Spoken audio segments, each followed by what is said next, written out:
Lightning Rod iteration, I think number 4, and time to get some rides in on it, and let's have some fun, see it's going from there, because the launch is no more. Let's check it out. Here we go!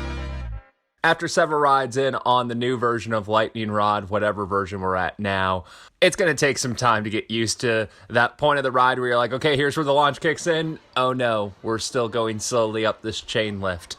You can look around, you can see parts of the park that you don't really pay attention to when you were on the launch because you were getting shot up and over. With the chain lift, the dolly, especially the first half, there's really no point whatsoever. But let's be honest, once the launch got the top fins removed a few years ago, that basically eliminated that anyway. It used to be you got hurled over the dolly, now not so much. The ride, once you get to the first true drop, the second drop on the ride, it mimics the same. Honestly, I wish they're going to do Lightning Rod version number 6, because since most of the ride has been converted to iBox versus Topper Track, the ride is noticeably different between those two, especially when you're in the back. There's a rattle from day one, but it's really noticeable when you're on the Topper Track, especially when you're in the back.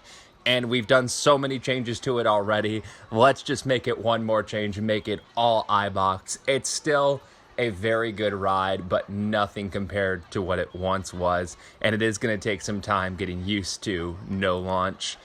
It's weird to see how this ride has just changed in each iteration and just progressively gotten a little worse, a little worse, a little worse, and the launch obviously is the newest version of it, and I get why it's gone.